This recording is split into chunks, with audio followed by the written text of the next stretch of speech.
We tried to make it as safe as we could, and the police knew where we were drag racing, but we conducted it to where we could, you know, like a lot of people said, if you want to kill yourself, just go on out there, but don't come in the city and cut up with your hot rod. Well, you know, they had like the driving, like the witch stand, and so many different driving. We had nothing to do with it. So the kids we would hang out there, and they'd go over there, and each guy would choose each other off to go street racing.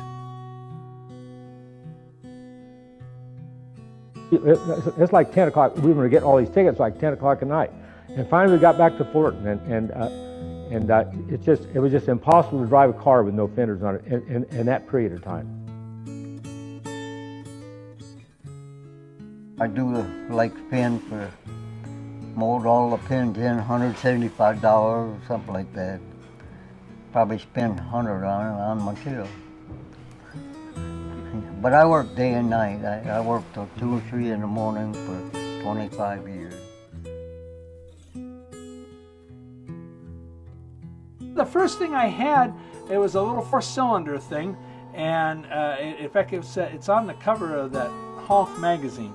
And I and 2 other fellows, we kind of, I don't want to say we put it together, we more or less assembled it, you might say, in those days. Anyway. Illegal stuff back in early 50s, and when I was still running my 39 Ford, it was on the street.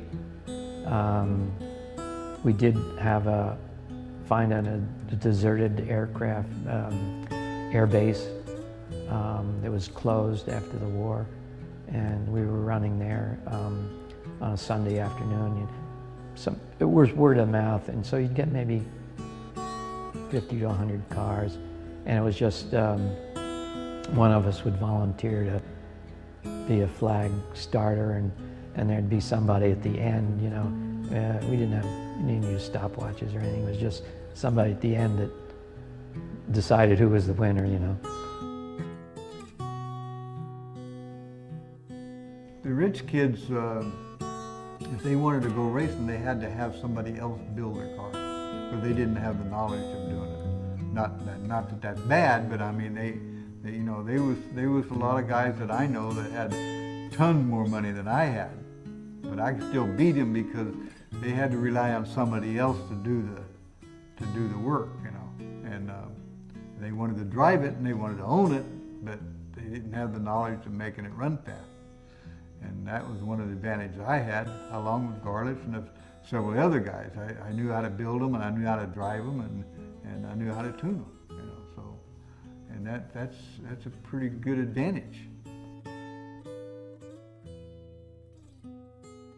But anyway, when I went to do mine, I thought I better bring that frame home and try that 28 body on there. So anyway, we get it home, and my brothers and everything, we cut over, and we put it on there. Hell, it fits perfect. It wasn't too narrow. It fits right on the rails, except the outer fenders in the back, they would go over the outer frame rails. So I went inside the body and I cut it away, and I went right over the outer kick up in the back with the rear end, and it fit perfect. So I thought, oh my God, think of all those 32s I destroyed, taking those cross members out and ruining all those frames in my own car. I fixed that up. Anyway, there was a little bit of a gap at the front cowling, and I worked at a sheet metal shop, and I 1/4 inch to nothing. There's a kick up on the 32. There's a little kick up right into the front firewall. So I took that panel off of the 28 Model A, and I took it up there, and I took it a sheet metal bender, and I bent it up 1/4 inch to nothing and put new wood down there. So my body on the frame fits perfect. If you ever look at most of them have garden hose in there or webbing or something to get rid of that 3/8 of an inch gap.